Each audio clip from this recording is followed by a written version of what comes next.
Amen. Seigneur, je te confie la parole au nom de Jésus. Amen. Tu peux t'asseoir royalement. Nous allons lire un texte un peu long. C'est le livre de 2 Samuel 15, le verset 12.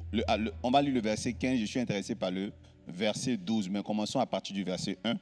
J'espère que je vais pouvoir réussir à rester dans le temps. Nous allons lire. Ok, je commence. Amen. Après cela, Absalom se procura un char et des chevaux et 50 hommes qui couraient devant lui. Il se levait de bon matin et se tenait au bord du chemin de la porte. Et chaque fois qu'un homme ayant une contestation se rendait vers le roi pour obtenir un jugement, Absalom l'appelait et disait « De quelle ville es-tu » Lorsqu'ils avaient répondu « Je suis d'une telle tribu d'Israël », Absalom lui disait « Mais vois, ta cause est bonne et juste, mais personne chez le roi ne t'écoutera. » Absalom disait « Qui m'établira juge dans le pays? Tout homme qui aurait une contestation et un procès viendra à moi et je lui ferai justice. » Et quand quelqu'un s'approchait pour se prosterner devant lui, il lui tendait la main et le saisissait et l'embrassait. Absalom agissait ainsi à l'égard de tous ceux d'Israël qui se rendaient vers le roi pour demander justice. Et Absalom gagnait le cœur des gens d'Israël. Au bout de 40 ans, Absalom dit au roi, « Permets que j'aille à Hébron pour accomplir le vœu que j'ai fait à l'Éternel. Car ton serviteur a fait un vœu pendant que je demeurais à Guéchour en Syrie. J'ai dit, si l'Éternel me ramène à Jérusalem, je servirai l'Éternel. » Le roi lui dit, « Va en paix. » Et Absalom se leva et partit pour Hébron. Absalom envoya des espions dans toute la tribu d'Israël pour dire, « Quand vous entendrez le son de la trompette, vous direz, Absalom règne à Hébron. » 200 hommes de Jérusalem qui avaient été invités accompagnèrent Absalom et il fit de toute simplicité, sans rien savoir. Pendant qu'Absalom offrait les sacrifices, il envoya chercher à la ville de Gilo Achitophel, le Gilonite, conseiller de David. La conjuration devint puissante et le peuple était de plus en plus nombreux auprès d'Absalom. Quelqu'un vint informer David et lui dit, « Le cœur des hommes d'Israël s'est tourné vers Absalom. » Et David dit à tous ses serviteurs qui étaient avec lui à Jérusalem, « Levez-vous, fuyons, car il n'y aura point de salut pour nous devant Absalom. Hâtez-vous de partir, sinon il ne tardera pas à nous atteindre. Il nous précipitera dans le malheur et frappera la ville du tranchant de l'épée. » Les serviteurs du roi lui disent, « Tes serviteurs feront tout ce que voudra mon seigneur le roi. » Le roi sortit et toute la maison le suivait. Et il laissa 10 concubines pour garder la maison. Le roi sortit et tout le peuple le suivait et il s'arrêtait à la dernière maison. Tous ses serviteurs, tous les Kérétiens et tous les Pélétiens passèrent à ses côtés et tous les Gatiens, au nombre de 600 hommes venus de Gath à sa suite, passèrent devant le roi. Et le roi dit à Itaï de Gath, « Pourquoi viendrais-tu aussi avec nous? Retourne et reste avec le roi, car tu es étranger et même tu as été amené de ton pays. Tu es arrivé d'hier, aujourd'hui je te ferai errer avec nous ça et là, quand je ne sais moi-même où je vais. Retourne et amène tes frères avec toi, que l'Éternel use envers toi de bonté et de fidélité. » Itaï répondit au roi et dit, « Éternel est vivant, et mon Seigneur le roi est vivant. Au lieu où sera mon Seigneur le roi, soit pour mourir, soit pour vivre, là aussi sera ton serviteur. » David dit alors, Itaï, va, passe. Et Itaï de Gath passa avec tous ses gens et tous les enfants qui étaient avec lui. Toute la contrée était en larmes et l'on poussait de grands cris au passage de tout le peuple. Le roi passa le torrent de Cédron et tout le peuple passa vis-à-vis du chemin qui mène au désert. Sadok était aussi là. Et avec lui, tous les Lévites portaient l'arche de l'alliance de Dieu et ils passaient l'arche de Dieu et Abitaï montait pendant que tout le peuple achevait de sortir de la ville. Le roi dit à Sadok, « Reporte l'arche de Dieu dans la ville. Si je trouve grâce aux yeux de l'Éternel, il me ramènera. et il me fera voir l'âge de sa demeure. Mais s'il dit, je ne prends pas plaisir à toi, me voici, qu'il me fasse ce qu'il lui semblera bon. Et le roi dit encore au sacrificateur Sadoc, comprends-tu? Retourne en paix dans la ville avec Achimath, ton fils, et avec Jonathan, fils d'Abita, vos deux fils. Voyez, j'entendrai dans la plaine du désert jusqu'à ce qu'il m'arrive des nouvelles de votre part. Ainsi Sadoc et Abita reportèrent l'âge de Dieu à Jérusalem et il y restait. David monta à la colline des Oliviers, il montait en pleurant et la tête couverte et il marchait nu-pieds et tous ceux qui étaient avec lui se couvrit aussi la tête et il montait et en pleurant. On vint dire à David, Achitophel est avec Absalom parmi les conjurés. Et David dit, ô Éternel, réduis à néant les conseils d'Achitophel. Lorsque David fut arrivé au sommet, où il se prosterna devant Dieu, voici Ushaï, l'Archien, vint au devant de lui, la tunique déchirée et la tête couverte de terre. David lui dit, si tu viens avec moi, tu me seras à charge. Et au contraire, tu anéantiras à ma faveur les conseils d'Achitophel, si tu retournes à sa ville et que tu dises à Absalom, ô roi, je serai ton serviteur. Je fus autrefois le serviteur de ton père, mais je suis maintenant ton serviteur. Les sacrificateurs Sadoc et Abiathar ne seront-ils pas là avec toi? Tout ce que tu apprendras à la maison du roi, tu le diras aux sacrificateurs Sadoc et Abiathar. Et comme ils ont là auprès de leurs deux fils, Achimath, fils de Sadoc, et Jonathan, fils d'Abita, c'est par eux que vous me ferez savoir tout ce que vous aurez appris. Ushaï, ami de David, retourna dans la ville et Absalom entra dans Jérusalem. On clappe comme ça pour la parole de Dieu. Longue lecture, mais qui sera très utile en cette soirée. Que Dieu me donne la force, la stratégie pour pouvoir contenir ce message en peu de temps. Que Dieu vous bénisse. Alors pour ceux qui ne lisent pas si souvent la parole de Dieu, et pour ceux-là même qui ne sont pas habitués au texte, donc au livre, j'ai lu l'histoire de David qui était déjà devenu roi. Cette partie-là, il est roi. Amen. Sauf que David a un fils qui s'appelle Absalom. Il devait avoir un premier qui est mort. Donc l'aîné de ce temps, c'était qui? Absalom. Alors que David a eu un enfant dehors qui s'appelle comment? Salomon. Et la rumeur courait que Salomon devait devenir l'héritier. Non. Non. Ça ne peut pas se passer comme ça. Murmurait Absalom. Je suis l'aîné en Israël. C'est la loi de la prééminence. En Israël, c'est l'aîné qui hérite du père. Et même si ce n'était pas l'aîné, que Dieu choisisse un fils légitime et non un fils adultérien ou un fils bâtard. Absalom va nourrir le dessein de combattre cet oracle qui a annoncé que quelqu'un d'autre allait devenir roi dans le futur. Parce que là-bas en Israël, les gens consultaient. C'est-à-dire que tu n'es même pas encore né. On annonce qui tu seras. On voyait déjà des présages à venir. Absalom était un chef qui convoitait la place de son père. Ça sonne fort ça. C'est fort, non? C'est pas bon. Donc, quelle était sa stratégie? Il dit, il paraît que dans le futur, là, c'est pas nous qui allons être rois. Donc, moi, voilà ce que je vais faire. Il se mettait au bord des routes et il dénigrait son père. Voilà comment il procédait. Il se mettait devant le palais, le tribunal. Tous ceux qui partaient pour régler un problème de litige foncier, un problème de bien, d'héritage, il se mettait là, il leur disait, ne perdez pas votre temps. Et comme tout le monde savait que c'était une figure de proue, donc le fils du roi, les gens l'écoutaient. Et vous voyez, quand les gens se prosternaient, il les faisait lever.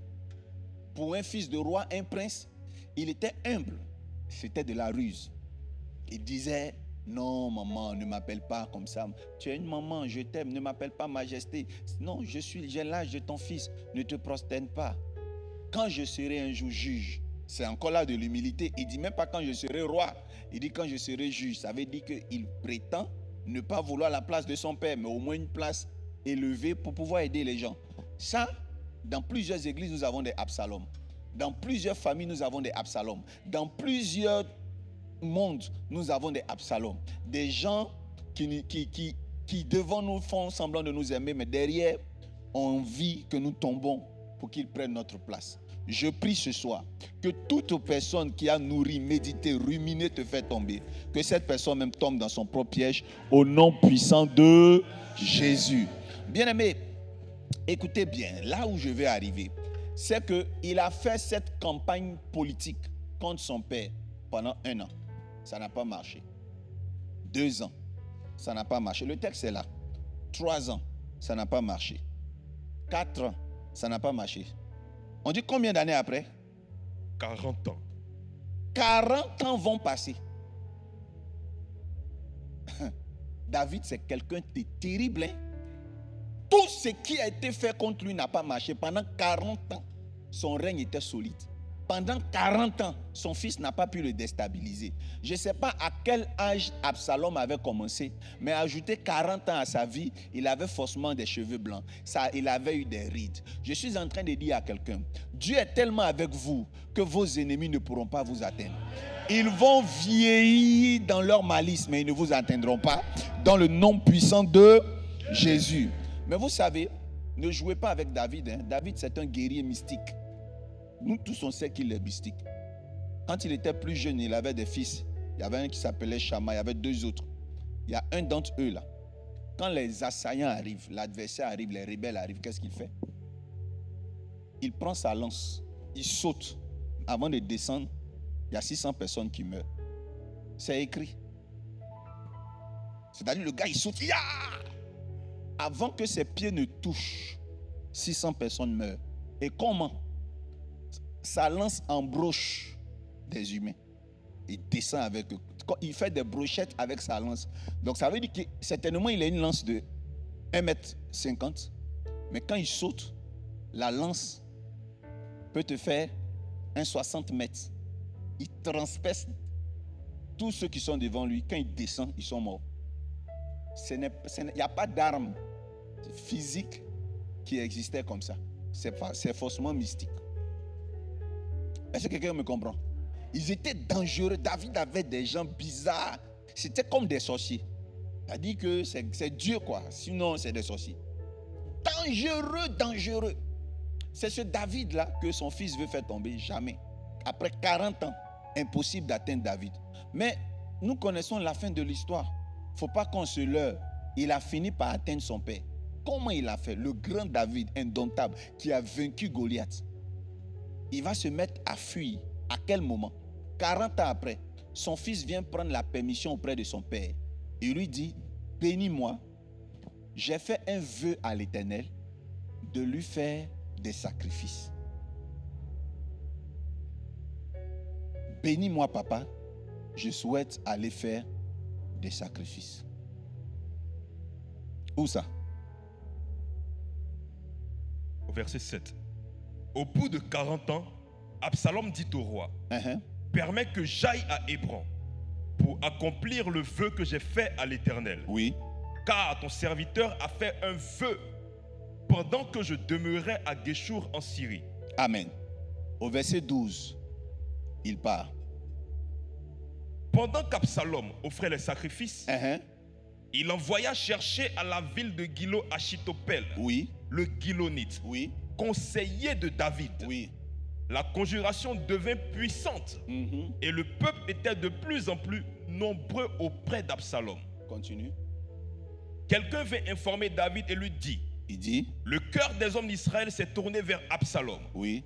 Et David dit à tous ses serviteurs qui étaient avec lui à Jérusalem. Quoi? Il leur dit quoi? Levez-vous, fuyons. Est-ce qu'il a dit combattons? Fuyons. Est-ce qu'il a dit résistons? Fuyons. Est-ce qu'il a dit moi j'ai vaincu Goliath, ne vous en faites pas, je vais maîtriser la situation? Fuyons. Mais pourquoi c'est maintenant David demande de fuir? Parce que David est spirituel. Il a senti que son fils a fait quelque chose dans l'atmosphère. Bien-aimé, je viens vous dire que Absalom, on peut gâter son nom. Absalom, on peut gaspiller son nom. On peut dire tout d'Absalom, un mauvais fils qui voulait prendre la place de son père. Mais c'est un fils qui connaissait ses droits.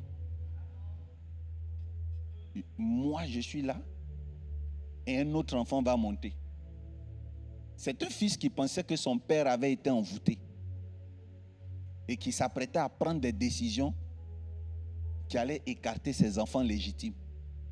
Donc, il était en train de défendre sa mère, de défendre tous ses frères, de défendre sa famille. Il disait trop, c'est trop. Il a tenté par la politique, ce n'est pas passé. Il a tenté par la rue, ce n'est pas passé. Il a corrompu les humains, ce n'est pas passé. Mais il a compris que le sacrifice peut faire tomber l'homme qui a tué Goliath. Verset 12. Pendant qu'Absalom faisait des sacrifices, regardez ce qu'il a commandé. Il fit appeler Achitophel, conseiller de David. Il n'a pas demandé dans ses sacrifices que David tombe. Il a demandé que Achitophel rentre dans son camp. Parce qu'il avait compris qu'il avait tous les hommes avec lui. Mais il n'avait pas celui qui connaissait tous les secrets de David. Il avait tout le monde avec lui, mais il lui manquait le point faible de David. Le point faible de David, c'est la source de sa vie mystique. Et son conseiller mystique était Achitophel.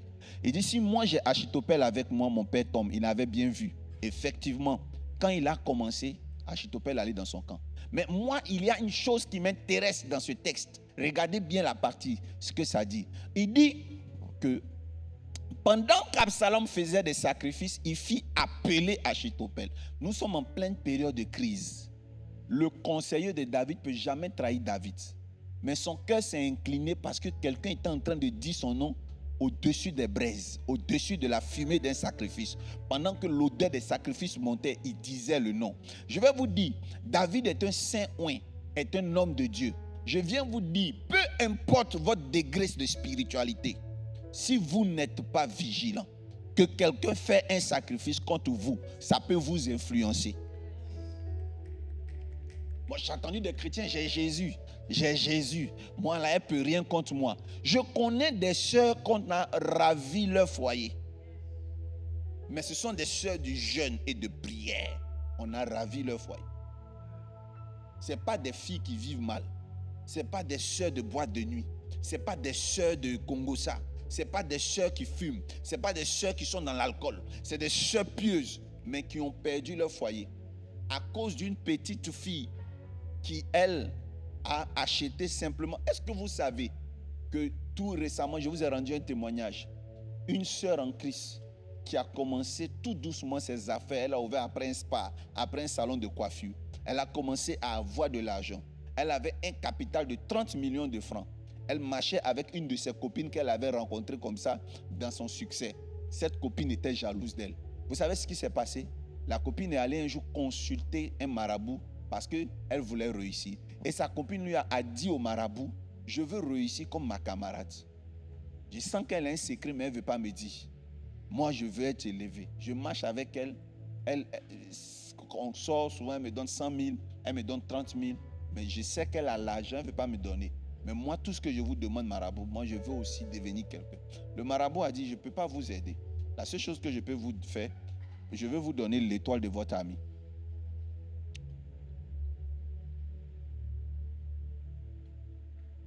Elle dit, elle va aller réfléchir. Elle est revenue, elle dit, ok, je suis prêt. Il dit, il n'y a pas de problème, envoie-moi un poulet noir. Elle a acheté un poulet noir de 2500 francs. Elle allait donner au marabout. Le marabout a égorgé le poulet.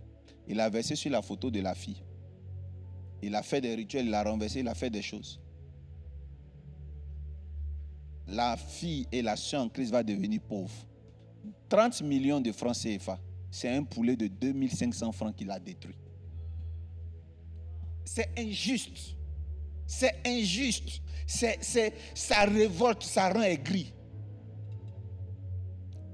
Millionnaire qu'on tue avec 2500 francs dans le vaudou. C'est pas possible. Ce n'est pas possible. C'était tout à fait normal qu'elle ne partait plus à l'église. quand je la rencontrais. Elle était déçue. Elle ne voulait plus entendre parler de Dieu. Elle ne voulait plus entendre parler de Dieu. Elle dit, elle ne va pas se prostituer. Elle ne va pas rentrer dans l'alcool. Elle ne va pas fréquenter. Mais elle va rester à la maison, prier. Elle va rester à la maison. Mais elle ne voulait plus entendre aller à l'église. Elle dit, elle est chez elle, c'est tout. Quand tu lui dis, ça va aller, tu vas retrouver ton... Elle a été endettée. Elle a vendu tous les casques de son salon de coiffure. Elle a cédé son spa. Elle a tout vendu. Sa dernière voiture, elle a vendu. Elle s'est retrouvée une petite voiture qui faisait des pannes à chaque carrefour d'Abidjan. Tu te promets, tu la vois en panne. C'est cette voiture-là qu'elle va vendre en dernière position et elle va se retrouver pauvre. Et vous savez qui la console? Qui lui donne de temps en temps de l'argent? Qui l'aide à payer son loyer? C'est sa copine, avec qui elle a de bons rapports. C'est sa copine qui veut l'attirer de temps en temps pour aller en boîte de nuit. Elle dit non, elle n'est pas à l'aise dans la vie de boîte de nuit. Sa copine dit, oh, laisse ça là, Dieu, c'est rien, tout ça, Dieu, il fait. Écoutez-moi bien, quand elle rencontre le voyant, c'est le voyant qui lui détaille. Je ne connaissais pas sa copine. J'ai dit un nom, elle dit, c'est ma copine. J'ai dit, voilà ce qu'elle a fait, voilà ce qu'elle a fait. Elle dit, c'est pas possible. Elle m'aide trop, elle m'aide. Maman, elle ne vous aide pas, elle vous emmène. Elle ne vous aide pas, maman, elle ne vous aide pas. Je vous donne un signe. Je ne vous dirai pas les choses que je lui ai suggéré de faire. Je vais vous résumer cela dans le nom de Jésus. Le nom de Jésus a commencé à agir. Briser d'abord l'amertume. J'ai augmenté sa foi. Au bout d'un mois, 2 mois, 3 mois, 5 mois, 6 mois. Parce qu'il ne faut pas mentir. Ce n'est pas sur place qu'elle a eu sa solution. Elle a commencé à avoir les yeux ouverts. Elle a commencé à faire des songes qui confirmaient que c'était sa sœur. Et Dieu va commencer à la délivrer. 30 millions de francs CFA. Je suis millionnaire en Christ. Et quelqu'un vient me détruire avec 2500 francs. Je ne suis pas venu casser la foi de quelqu'un. Ce sont des réalités cosmiques. Ce sont des réalités spirituelles. David les connaissait. David savait qu'on ne pouvait rien lui faire à condition qu'on touche Achitophel. Je viens vous expliquer la vie d'un roi. Un roi ne dort pas avec une femme jusqu'au matin. Le roi dort avec une femme à condition qu'il ait l'heure des rapports sexuels. Il dort avec une femme quand la femme qu'il aime est en pleine ovulation. Après quoi, les femmes rentrent dans leur chambre. C'était comme ça les gens d'avant. Regardez bien l'histoire d'Esther. Esther devait rencontrer le roi pour lui parler. Elle n'avait pas accès à sa chambre parce que ce n'était pas son jour. Le roi a plusieurs concubines. Donc, il dort dans une chambre. Et à chaque fois qu'il est l'heure d'une des concubines, il va dans la résidence de la concubine. Quand il finit, il vient. Mais celui avec qui il dort, soit son meilleur ami, ou soit son féticheur, son voyant ou son conseiller. C'est-à-dire qu'on peut ne pas jamais voir le roi rire. Parce que c'est un roi, il est noble. Les rois ne rient pas. Les rois ne doivent pas danser de façon infantile. Celui qui voyait David rire, c'était Achitophel. Quand le roi avait du béguin pour une fille, il parlait dans l'oreille d'Achitophel. Il dit, fais-moi voir cette fille. Donc, il était l'homme de main et il connaissait les faiblesses. Vous voyez, on ne peut pas voir un roi dans son bermuda, dans sa petite culotte, dans la chambre. Mais Achitophel a vu la poitrine du roi. Achitophel le voit nu. Achitophel le voit dans tous ses états. Achitophel l'a déjà vu ivre. Et Achitophel l'a déjà vu dans le couloir des concubines. Peut-être même chez des prostituées. Achitophel connaît tous les secrets de David.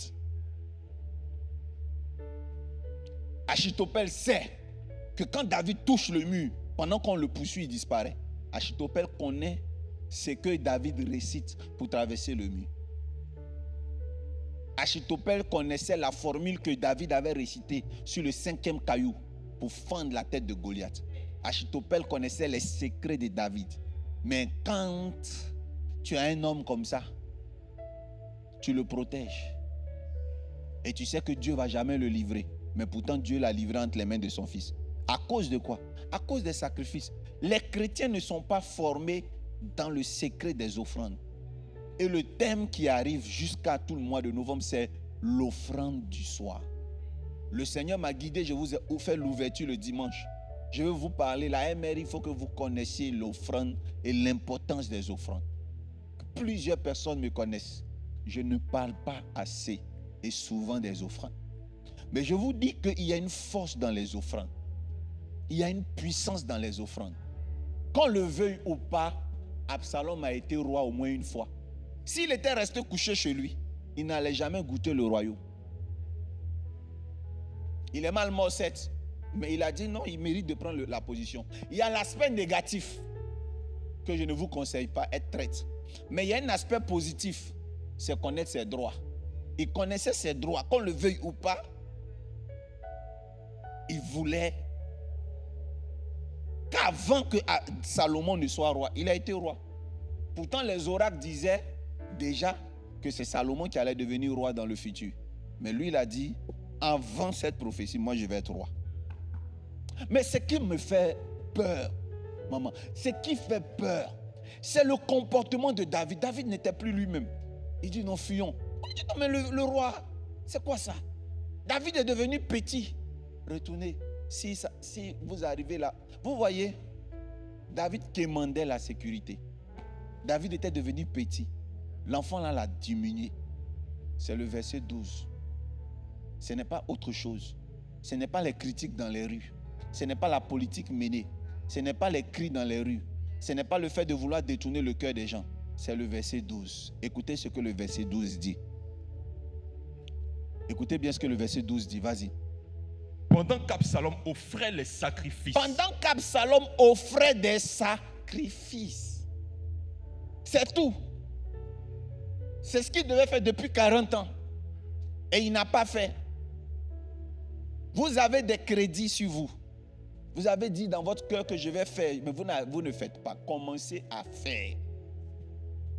Accomplissez les vœux de votre cœur. Évitez de dire trop, Seigneur, si tu fais, moi je vais faire ça dans le ministère de l'homme de Dieu. Seigneur, si tu fais, je vais faire. Non, ne mettez pas ce contrat entre vous et Dieu.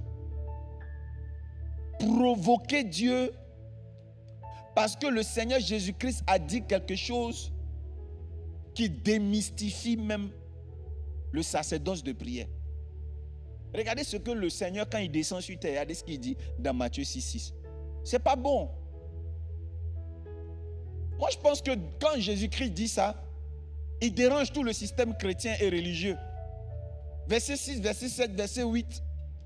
Ça peut même faire rétrograder quelqu'un dans la vie de prière.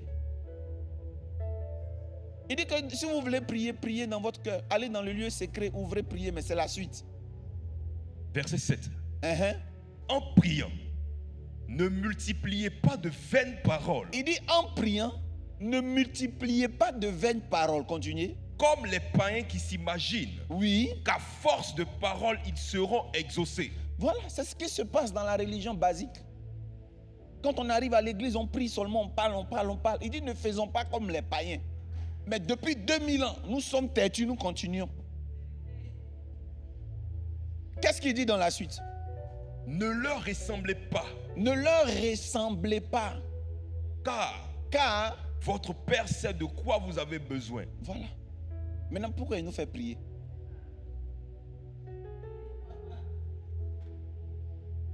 Pourquoi est-ce qu'il nous fait prier? Papa, tu sais de quoi on a besoin.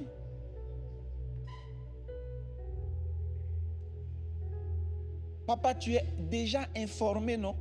Mais quand même, tu exiges qu'on prie. Mais bon, je ne sais même plus si c'est lui qui exige qu'on prie. Ce sont nos pasteurs. Alors, il dit qu'il connaît. Regardez, si vous dites, oh Éternel, je te bénis dans le cœur, vous êtes rafraîchi. Mais attention, vous ne pouvez pas dire dans votre cœur, toi Dieu, la maudia. Est-ce que tu peux faire ça dans ton cœur? Tu vas te sentir triste et tu vas avoir peur de sortir la nuit. Est-ce que tu peux insulter Dieu dans ton cœur? Ça veut dire que tu es conscient que Dieu entend dans ton cœur. Mais pourquoi on élève la voix? Il dit ne multipliez pas de vaines paroles. Il n'a pas dit de ne pas multiplier des paroles. Il dit de ne pas faire le cumul, l'addition de vaines paroles. Ne confondez pas parole et vaines paroles. Jésus n'a jamais dit, il ne nous a jamais interdit de parler. Il nous a interdit de tourner autour du pot pour rien. Il nous veut dans le concret. Tu veux quoi? Rentre dans le contexte, fils. Dieu n'est pas impressionné par nos problèmes que nous nous relatons. Yes. Oh Éternel, regarde combien de fois mon problème est gros. Éternel, regarde mes fibromes sont nombreux. On vient de me dire que j'ai 8 fibromes. On vient de me dire qu'on va m'enlever les trompes. Oh, ça n'effraie pas Dieu. Seigneur, si tu es vraiment mort à la croix, à la fin de ce mois, que je gagne mon procès, ça n'effraie pas Dieu. Il y a plusieurs chrétiens qui ont dit, Seigneur, si tu es vraiment Dieu, cette fille m'a fait du mal, fais-la tomber. Et puis la fille vit bien. Son Snapchat, son WhatsApp statut, ça te rend aigri. Dieu n'est pas impressionné par les défis. Seigneur, si tu me bénis, je vais bâtir ton église. Dieu n'est pas impressionné. La vie de Anne vous a blagué un peu. Parce que Anne a dit, Seigneur, le premier enfant que tu me donnes, je te l'offre. Dieu lui a donné un enfant. Moi aussi, Seigneur, si tu me donnes du travail, je te donne mon premier salaire. Ça n'impressionne pas Dieu. Il est comme vous, il ne vit pas de promesses et d'eau. Il dit, soyez fidèles dans les petites choses. Toi qui veux bâtir mon temple, tu fais quoi maintenant? Le problème, c'est que les chrétiens commencent à faire beaucoup de vœux à Dieu parce qu'ils ont été déçus dans des églises antérieures. Un jour, j'ai dit à une femme qui est venue me voir, papa, je suis venu te voir, j'ai entendu parler de toi, tu es un voyant. Je veux voir ton ministère. Si tu es vraiment un prophète, aide-moi seulement, tu vas voir, papa. Il ne faut pas t'en faire. J'ai tourné dans des... Papa, demande, l'église de temps. Il faut demander, c'est moi qui ai mis le marbre, tout. Il faut faire seulement. Occupe-toi de moi seulement, tu vas voir. J'ai dit, c'est une femme voyou. Je ne savais pas qu'il y avait des femmes aussi qui étaient voyous. Et je lui ai dit, maman, si des hommes de Dieu vous ont escroqué, vous n'avez pas été exaucé. Moi, mon nom, c'est Daddy Mystica. C'est tout. Vous avez dépensé partout. Et c'est sur moi que vous voulez lancer défi à Dieu. Nous ne sommes pas pareils. Je ne suis pas un escroc, ne m'insultez pas. Elle dit, non, papa, ne prenez pas ça en mal. Ne prenez pas ça en mal. J'ai dit, vos vœux n'impressionnent pas Dieu. Je n'ai pas obligation de vous aider de la part de l'Éternel parce que vous avez dit que vous allez faire. Donc je lui ai dit, maman, vous m'avez connu comment? Elle dit, à la télé. Ce ne sont pas vos offrandes qui ont fait que vous m'avez connu. Est-ce que quand vous m'avez vu à la télé, vous aviez le sentiment que je bavais? Est-ce que vous avez senti que si vous ne veniez pas, j'allais m'évanouir de pauvreté? C'est que je sens de la part de Dieu. Voilà ce que je vais vous dire. Absalom, pendant qu'il faisait des sacrifices, il y a des moments de votre vie, vous allez recevoir votre exhortation, pas après, pas avant, mais pendant que vous faites les sacrifices. Pendant que vous faites, qu'est-ce que vous dites sur vos sacrifices? Pendant que vous travaillez, j'ai dit qu'Absalom devait être en train de... Il était dans la fumée. Il a jeté la sandale. Il a jeté la mie. Il a jeté le cinnamon. L'odeur montait dans la braise et dans la viande qui était en train d'être grillée. Et il disait, rendez kankusa kukupata. Lituku brande la sekakata. Numukarande kaka. Et la Bible dit, il fit appeler. Tout le monde va penser qu'il a envoyé des gens pour aller appeler. Il ne pouvait pas. Il ne peut pas envoyer quelqu'un pour aller parler en français à Chitopel. Quand on dit il appela, c'est l'esprit. Il envoya. Qui il a envoyé? Les entités qui sortaient de la viande, qui volaient dans l'air. Vous savez pourquoi vous avez le sentiment que vos yeux battent, vos paupières battent fort? Parce que quelqu'un est en train de dire votre nom quelque part.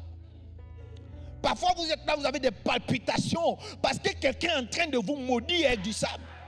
Souvent vous êtes là, vous voyez votre œil, le bas a fait tout. Quelqu'un est en train de dire votre nom. Quelqu'un est en train de dire votre nom. Vous apprêtez à prendre de l'eau, vous voulez boire, le verre se casse. Parce que quelqu'un a dit, s'il boit l'eau, j'affecte les esprits de pneumonie, j'affecte la tuberculose. Tu étais là, puis le verre se casse. Reste tranquille, frère. Reste tranquille. Arrête de boire. Quelqu'un est en train de parler. Lève-toi. Regarde au ciel. Parle à la terre. Celui qui est en train de parler contre moi.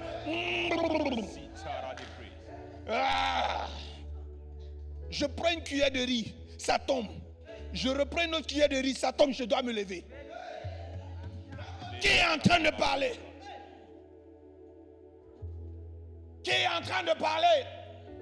Qui a prononcé mon nom? Toi qui voulais ma voix par l'arête de poisson. Toi qui voulais ma voix dans la nourriture. Je ne sais pas où tu es. Quel que soit le point cardinal. Qui est en train de parler? Il faut pousser le riz. Pousse la sauce. Ne mange plus.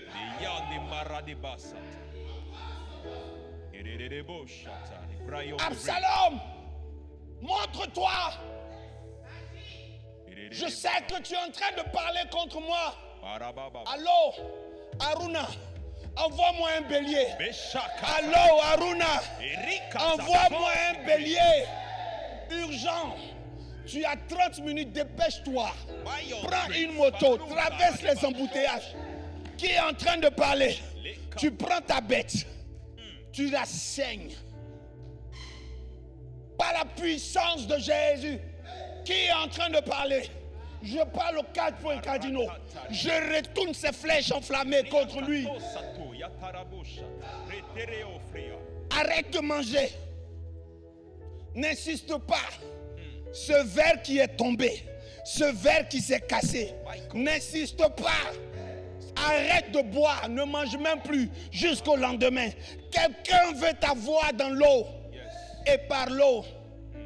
La personne est devant l'eau et la personne a dit: oh, sois mon allié, fais du mal à l'homme de Dieu. Donc tout ce qui est eau peut te faire du mal. Évite même de pleurer parce que même tes larmes risquent de te faire du mal.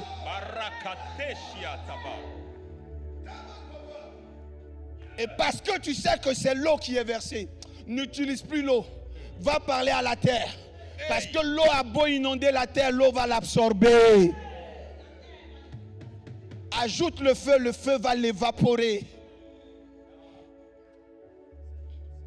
Qui est en train de dire mon nom?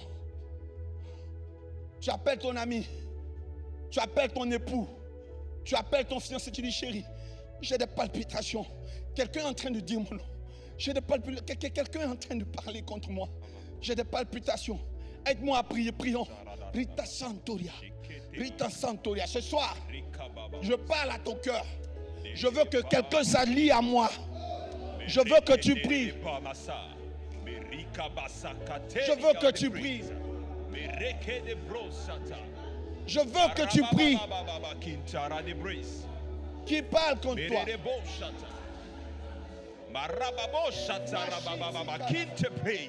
Qui parle? Je fais taire la voix. Je fais taire sa voix. Oh my own prayer, the party, the read and the on the raise. Berekete. Makate bratoya. Oh, tu es puissant. Beshakataria. Le baraketeri on the raise. Beyond the party, the read and the on the praise. Rekatara. Prido sotikaya. He marakateria de bra. Oh, shatara de bosha. Alléluia. Oh, oh, oh, oh,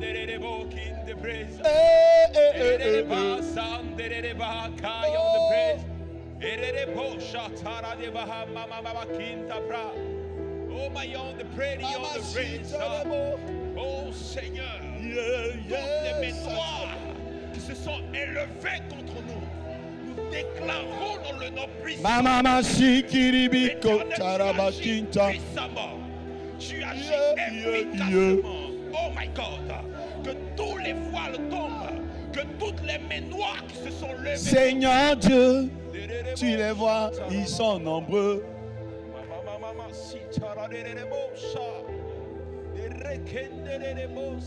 Agis, tu es vivant. Seigneur Dieu, tu les vois, ils sont nombreux, nombreux, nombreux.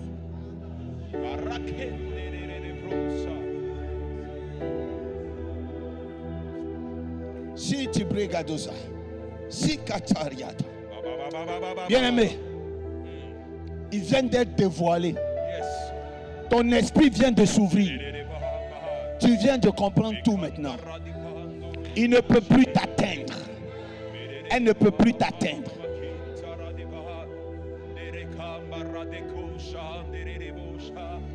Dis avec moi, terre. Ouvre-toi sous les pieds de mes ennemis. Terre. Qu'il morde la poussière. Au nom de Jésus. Donne amen 3 fois. Amen.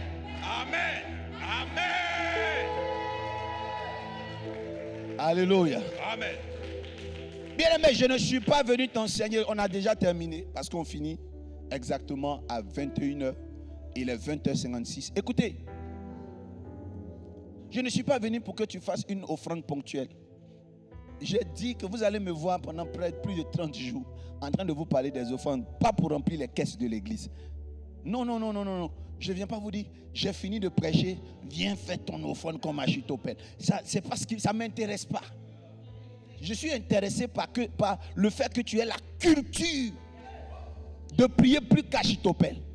En fait, je suis venu te pousser à avoir la culture et non te pousser à me donner ponctuellement une offrande. Je ne suis pas venu te parler pour que tu donnes 5 000 francs. La valeur d'une bête à 4 pattes en Côte d'Ivoire commence peut-être même par 70 000 francs. Je suis venu te parler de la culture. Il faut que tu parles quand tu fais les offrandes. Même les offrandes du dimanche. Les chrétiens, vous devez prier. Vous ne devez pas donner les offrandes par hasard. Vous ne devez pas froisser les billets comme ça. Vous devez comprendre que vous êtes permanemment en guerre. Est-ce que vous savez qu'il y a des gens qui lisent des psaumes contre votre étoile? Oh my God. Il y a des chrétiens qui lisent des psaumes pour prendre votre place. My God. Il y a des personnes qui lisent des psaumes pour ne même pas que même vos vidéos aient des vues. Dans le monde, il y a des pirates qui attaquent les vidéos, les directs. Mais dans l'église, il y a des gens qui attaquent votre vidéo, pas en cliquant des têtes de mort, mais en faisant, celui-là, il m'énerve. Il m'énerve. Que son message ne porte pas. Tu vends des choses en ligne, ça ne marche pas. Il y a des gens qui serrent les fesses pour ne pas qu'on vous voie, pour ne pas que vous soyez vus, pour que vous restez dans l'anonymat. Vous êtes dans l'immobilier. Je parle à une personne, tu es en train de te lancer dans l'immobilier. Je te dis la vérité. Ce soir, l'obscurité quitte sur tes affaires. Amen. Sur les terrains et maisons que tu veux vendre. Amen. Où que tu sois, quoi que tu fasses, qui que tu sois, tu es concerné par ce message. Amen. Tout ce que tu veux vendre, c'est dur. Tu vends des voitures, c'est dur. Tout ce que tu fais, c'est dur. Tu te rends belle, personne ne te voit, personne ne t'apprécie. À ma qualité de prophète, tu es libéré totalement. Au nom de Jésus. Tu vas dire Amen 7 fois et je dépose le micro. Amen. Amen. Amen. Amen. Amen. Amen. Amen.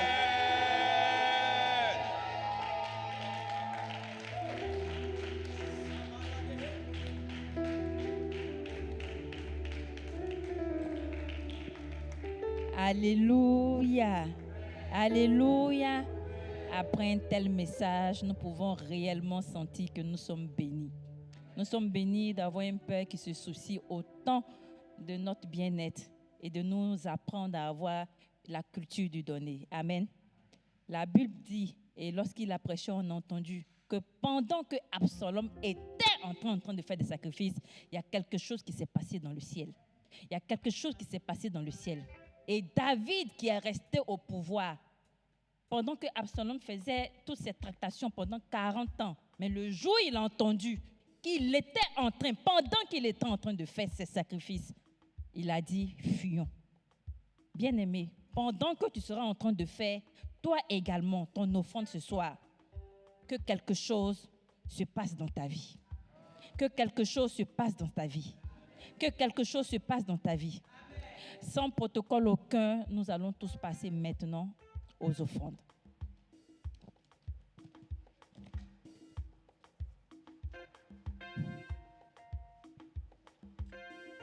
Et pour toutes les personnes qui nous suivent sur les réseaux sociaux et même ceux qui sont également dans la salle ici, C'est vrai, peut-être que tu ne t'étais pas préparé en conséquence, mais lorsque tu as entendu le message, tu as eu à cœur de faire plus que ce avec quoi tu étais venu. Tu as la possibilité de continuer à faire des offrandes par le biais des différentes maisons de téléphonie mobile que nous avons, Wave et Orange Money. Les numéros s'affichent sur l'écran. Vous pouvez également faire vos offrandes à partir de ces différents numéros qui sont en train de passer actuellement sous l'écran. Merci. Merci pour vos offrandes. Merci pour la vie de notre Père. Et nous rendons gloire à Dieu. Bien-aimés, nous sommes au thème de notre séance de prière. Nous sommes au thème de notre culte de famille ce soir. Nous remercions Dieu de ce qu'il a permis que l'ange de la maison lui-même soit là avec nous pour nous enseigner, afin que nous ayons la culture du donner et la culture de faire des sacrifices. Il faut réellement que nous ayons cette culture-là, parce que nous savons ce que ça fait. Nous avons vu la dernière fois dimanche, lorsqu'il a prêché, Gédéon a réussi à faire attendre un ange, rien que parce qu'il lui a promis une offrande, il lui a promis un sacrifice. Ayons la culture des sacrifices. Amen. Nous allons nous tenir debout pour notre prière de fin. Ensemble, nous prions. Seigneur, sois à notre départ, à notre arrivée, tout le long du chemin, que nos greniers soient toujours pleins, soit à notre retour, au nom de Jésus. Amen. Et nous nous donnons rendez-vous dès demain, où nous commençons le couvent, 30 jours de couvent avec notre Père tous les soirs ici. Vraiment, nous sommes bénis. Nous sommes bénis de savoir que nous serons aux côtés d'une telle entité. Nous allons recevoir. C'est à partir de 20h. Le couvent, oui. C'est à partir de 20h tous les soirs, du 1er au 30 novembre. À ne vraiment pas rater. Soyons nombreux à être là pour bénéficier de toutes les grâces que ce couvent va nous apporter. Amen. Et il faille que nous rentrions en 2024 avec ce à quoi nous avons droit. Amen. Nous devons rentrer en 2024 avec tout ce que nous devons posséder. Alléluia. Et pour cela, nous allons terminer l'année avec ce couvent-là. Alléluia. Alléluia. Nous vous disons bonne nuit, rentrez bien chez vous, dans vos foyers, dans la paix et dans la grâce de notre Seigneur Jésus-Christ de Nazareth. Merci, Papa Daddy. Vraiment, nous vous remercions.